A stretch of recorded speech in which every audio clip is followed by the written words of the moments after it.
program. For ones that don't know me, my name is Daniel Mattern. I'm a fire warden for the Bureau of Forestry, Weiser 18, and I'm also the president of the Weiser Forest Fire Warden Association.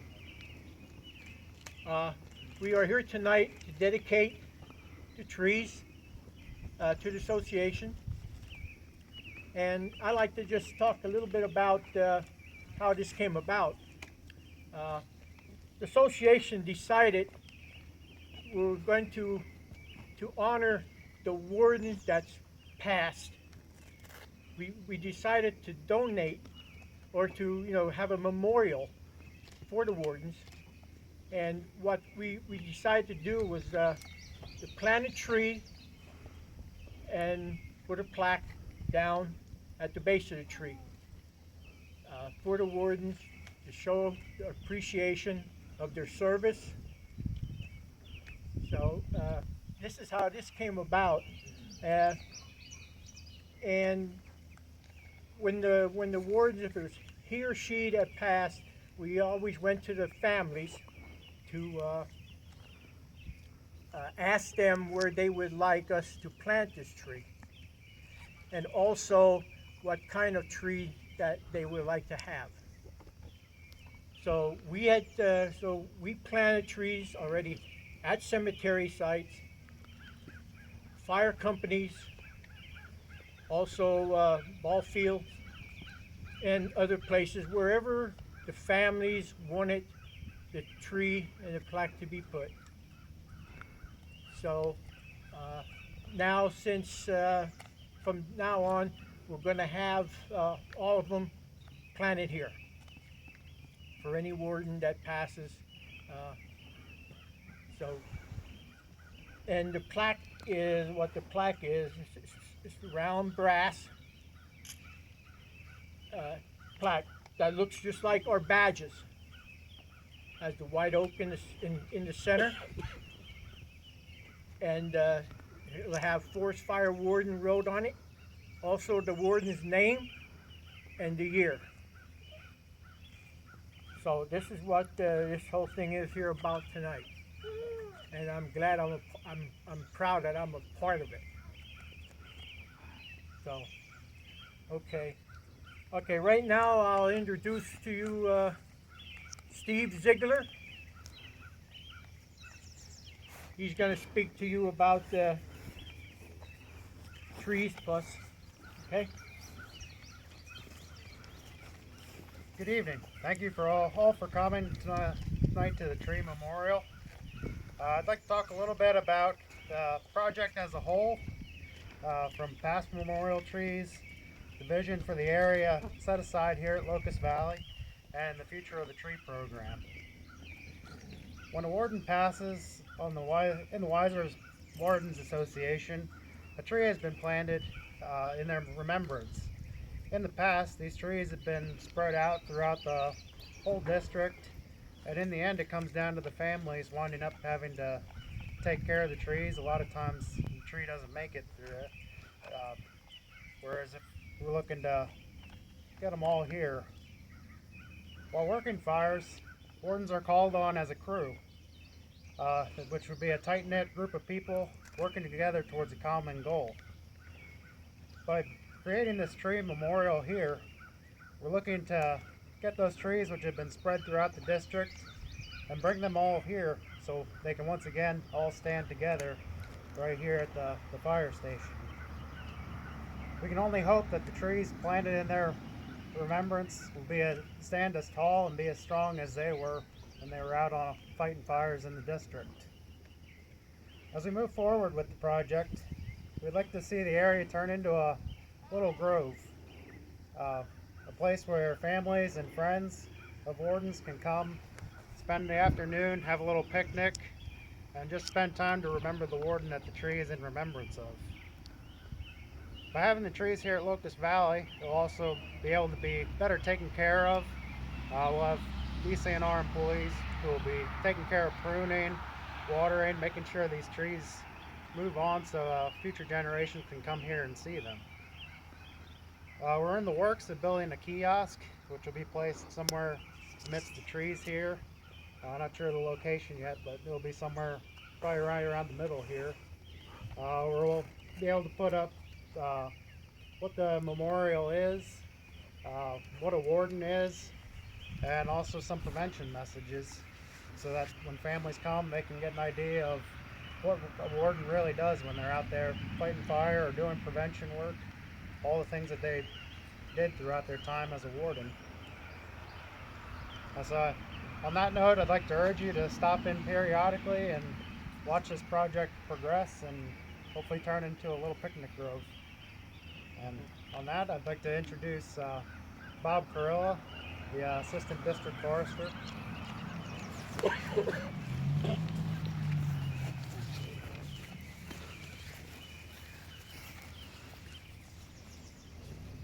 Well, good evening, everybody.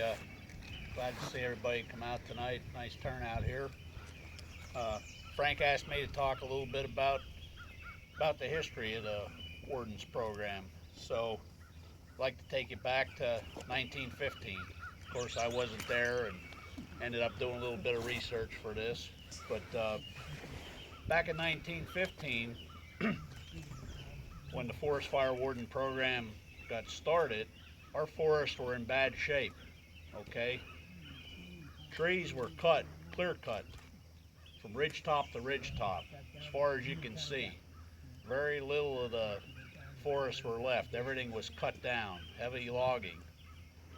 There was also wildfires were very rampant at the time, back then 100 years ago, okay? Many areas burned in the same area year after year. And with the heavy fuel loading that was down there, they were very destructive. Burned everything up, caused a lot of soil erosion. A lot of our streams were damaged from soil erosion, etc. Arson was still a large cause of fires. Campfires, warming fires from hunters and people being outdoors recreating, that was a common cause. And reckless debris burning, okay? Not much different than today, but the acreage burned and the number of fires were much greater. And I'll explain a little bit how we got to where we are today as I continue. Back in 1915, Woodrow Wilson was President of the United States. How many people remember Woodrow? Nice man from Stanton, Virginia, but he was president then. 1915, we saw World War I commence, okay? The United States wasn't yet drawn into it, but that was coming. The automobile was rapidly becoming the mode of transportation for most Americans that could afford one. Aircraft were becoming more numerous. Remember, it was only 12 years since the Wright brothers were on their maiden flight in Kitty Hawk, North Carolina. So it was only 12 years that we started getting airplanes up in the air and going. And look what we have today. There was no television. Okay, people listened to the radio broadcasts. Motion pictures were silent. The talkies didn't come out for a few years yet. People wrote letters. There was no emailing and texting, okay? How many of our younger folks have ever written a letter, maybe, unless they were forced to in school, okay? And, what did they do without their iPhones back then, okay? So, I mean, it was a different world 100 years ago from today as things have progressed. On June 3rd of 1915, and as fate would have it, we're here 100 years today from that point, okay? Public Law 797 was signed by Governor Brumbaugh, and it became law 1 month later on July 3rd of 1915. And what this legislation did, it was very important in the history of the conservation movement and the Bureau of Forestry today and our Forest Fire Protection Program. It established a Bureau of Forest Protection under the then Department of Forestry, okay? We weren't always the Bureau of Forestry. Sticks and Cricks came later. But they were also responsible for preventing controlling and extinguishing wildfires on all forest lands in the Commonwealth. That's what they were charged with. It established the Chief Forest Fire Warden and the District Forest Fire Warden, and most importantly, the local Forest Fire Warden. These men and women, back in the day, they were coal miners and farmers, loggers, school teachers, engineers, carpenters, plumbers, electricians, factory workers, storekeepers. They came from all walks of life. They were just another ordinary group of men and women who accomplished extraordinary things. Around this time, forest fire towers were set up. There was a big push for that. The principles of early detection, training and recruiting of forest fire crews were taking up a lot of their time in the early days so they can get a handle on all these fires. Now, to give you an idea how much was burning back in 1915, 340,000 plus acres burned that year alone. 340,000, that's more than 250,000 acres in 1 year in Pennsylvania. Okay, that was in the World War I era. And obviously something had to be done. So in the early days of the Bureau of Forestry and Forest Fire Protection, that was task number one. Let's get a handle on these and get things under control. We can't be destroying our already cut over woodlands. 1941, the start of when the U.S. got into World War II, 109,000 acres burned. Over 100,000 acres already, okay? That's still a lot of acreage.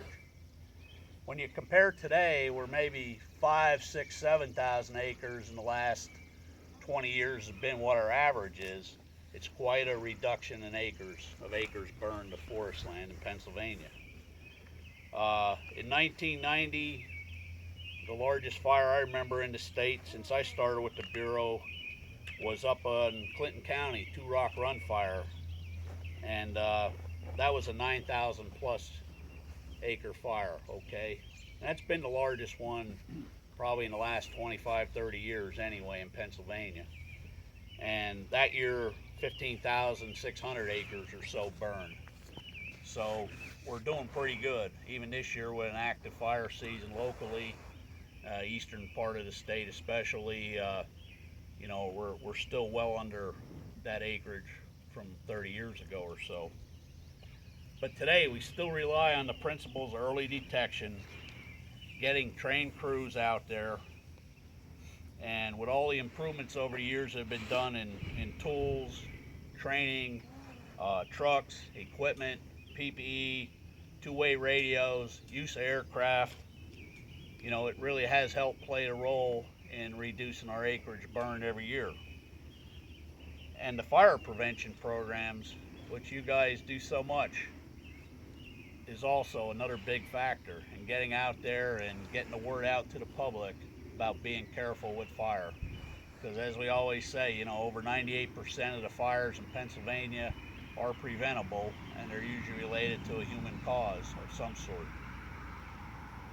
So,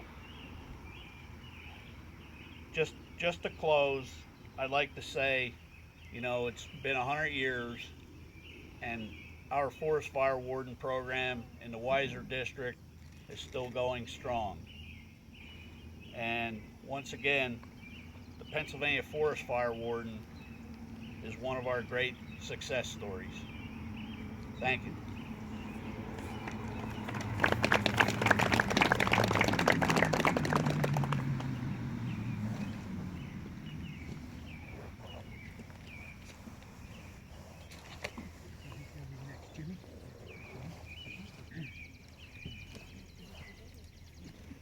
Okay, I'm gonna ask Jimmy Schaefer to come up. He has some stuff to go over, to talk about.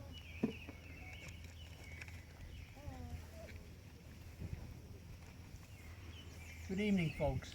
I'm going to give you a little bit of history about Smokey Bear and the Fire Prevention Program, how they got together. oh, say back in the early 20s and so forth, there was very little prevention material available. The federal government had no money. Naturally, we were going through hard times. Later on in the 30s, the recession hit. There was no money. Moving on forward, come the Second World War. There was a lot of fires in the Northwest. It was an exceptionally dry year in 1942, 43, and the war organization knew they were going to need a lot of lumber to win the war.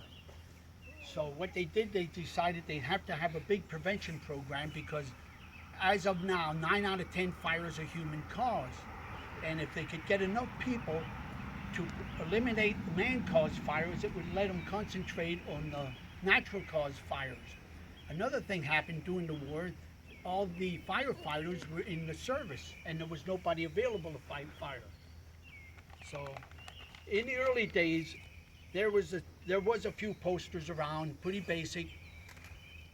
So the War Council at that time, it became the Ad Council. They joined up with the Federal Forest Service to do some prevention or get prevention material available. Well, back a year earlier,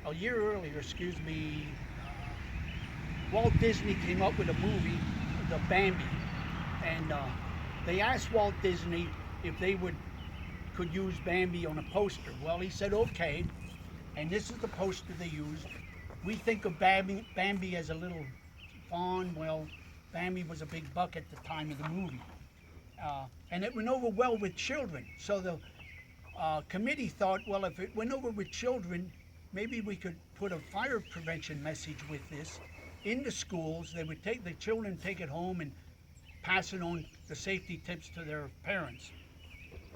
So, but like I said, they could only have it for 1 year. Now, even with the war going on, Walt Disney was still looking for money. So they had to come up with something else. So they knew an animal was a big success. So they figured they'd have to pick another animal. Well, they isolated it down to between a squirrel and a bear. They flipped a coin, and that's supposed to be in the record book, and they came up with a bear. So they hired an artist, Alfred Staley, to do the drawing of a bear. And this is the bear he came up with. Now, and they dedicated this bear in August 9th, 1944. That was actually the birth of fire prevention. Fire prevention as far as Smokey Bear was concerned. So as we moved on, 5 years later, 1950, as you know, the cub bear was found in a fire in Capitan, and what happened was he was taken to a veterinarian, and the game warden, Ray Bell, he went and took him to his home and nursed him till he got better. Well, the public heard about this through the press, and there was a lot of letters sent to the Game Warden Commission, and also the Federal Forest Service, and they decided the best thing to do with this bear was send it to the zoo in Washington, D.C. So now, here we got the Ad Council. By the way, when they formed with the Federal Forest Service, they created the Cooperative Forest Fire Prevention Organization. That's, as we know it, we call it the CFFP program. So they thought, well, they were going real good. Now they had a real live bear named Smokey. So the two of them got together, and they did a real great job. Now that's why this prevention organization is going now. And naturally, I showed this picture. Smokey evolved quite a bit. You know, as we see the bear now. This is one of the bear pictures of the present. So with that, whether we talk about the live bear at one time, by the way, Smokey did die in 1976. But if we talk about a live bear versus the paper bear, they're both the same. It's a very good prevention tool. Thank you.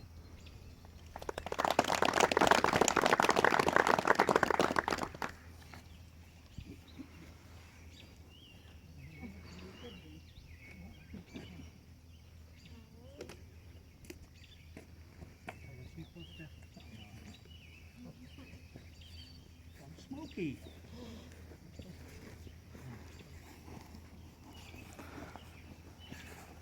say a few words? Guess you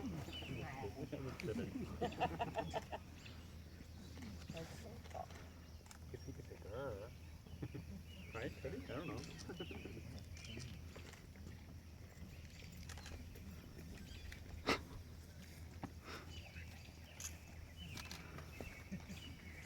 Welcome, Smokey. Nice to see you. So this is what it's all about. Smokey the Bear. Fire prevention to keep the forest clean and green. I go into parades and I have this guy with me, and you'd be surprised the people that cheer him on and thanking him for what he done, or what he does, I should say. We even won trophies with him. So he's a very important person or animal to the forestry. Okay, Smoke? Keep up the good work.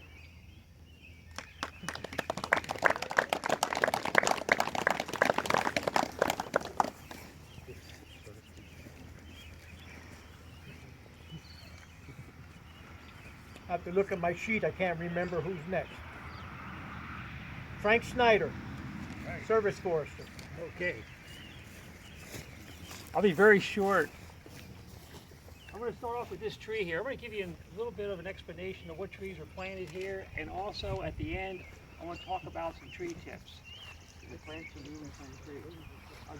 here that's planted for Smokey is a hackberry. This tree was actually donated by Jimmy Schaefer. That's why we had Smokey come out here, because that's Smokey's tree. The hackberry is a medium-sized tree. This tree could possibly grow to about 50 feet tall. It's normally found on bottomland, but it can be found on a wide variety of sites. It is a very drought-tolerant tree. It takes soil compaction. It takes pollution. It's a pretty tough tree. It normally is only planted in the springtime, but that's a hackberry. And the real neat thing about the hackberry, when it gets very large, the bark is very unique. It kind of reminds me of looking at a topographical map. It has layers, it looks like 3D topographical map. The next tree, the tree we planted for the 100th anniversary, which is sponsored by the Fire Wardens Association. This one is a swamp white oak. The swamp white oak has a leaf that is very similar to the white oak, and the white oak is that leaf that's on the Fire Warden badge. This tree is another medium-sized tree. It'll probably grow from 50 to 80 feet tall, and in this nice sunlight here, it should get a very big crown. It is also a tree that lives a long time, so it might be here 350 years, which is very long for a tree.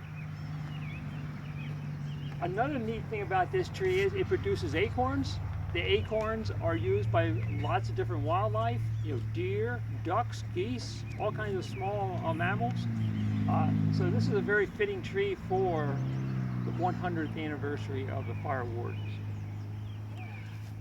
Just a couple things about tree tips. If you have planted any trees this year, or if you're going to plant some in the future, it's very important that when you plant a tree, make sure you plant the tree at the proper depth. It has to be at the same level that it was growing in the nursery. In fact, it's better to plant the tree a little high than low. If you plant it low, the tree could possibly die. Another thing, when you have newly planted trees, it's very important to water the trees during dry periods. This spring has been extremely dry, and we've been watering these trees on a regular basis. Since these trees were dug up from the nursery, you got to figure about 90% of the roots were cut off. They need extra water so they won't dry up and die.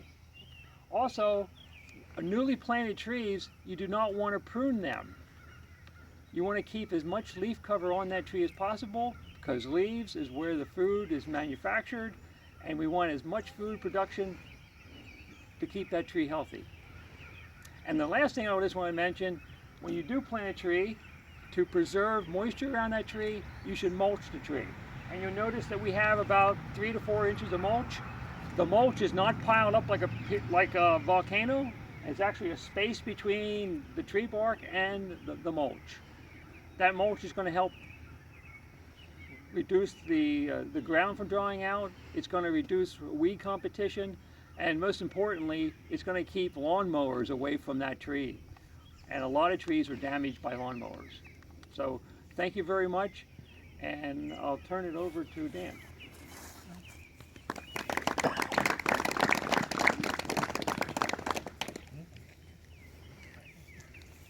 Okay, I want to introduce to you Tim, our district forester. Where's he at? Oh, there he is. Tim Landers. Thanks, Dan. Thank you. All right. I'm the only thing between you and dinner, so Frank said he was going to be quick. I'll be quicker. Tough act to follow, everybody. So I was trying to think of what I was going to say, and since it is a historic day, I rooted around and I found Pennsylvania Forestry 1912 to 1913, and I said, wow, wonder if it says anything in here all about fire wardens. Well, it does. It just mentions fire wardens, and it says that they're going to be coming soon. So there, 2 years later, they showed up. I thought that was kind of interesting. If anybody wants to look at this, just ask me. And then this is my fire warden's manual that I got in 1997, and I'm glad so many people have showed up in their uniforms, because there's a picture of the old uniform in here, and I don't know, this is pretty funny. Look at that tie and everything. Red shirt, actually no tie, but red shirt and jacket. So of course today is the 100th anniversary, and in about a month, not June 20th, the Division of Fire Protection is going to be having a 100th anniversary for the Forest Fire Warden at Heiner Run State Park. So if you can go, you should all attend that. There's a registration online, and it's from 11 to 1 o'clock in the afternoon. And lastly, if you haven't got a chance to look over the Governor's Proclamation, that's on our website, and I happen to have a copy of that with me right here.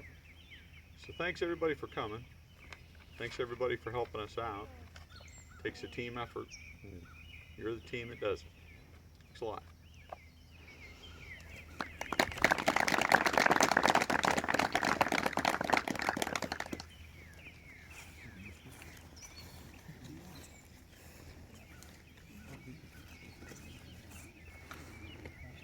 Okay, I want to thank you again for all coming out. This concludes the program out here. So you're all invited to go back behind the building and have some refreshments, drink, food,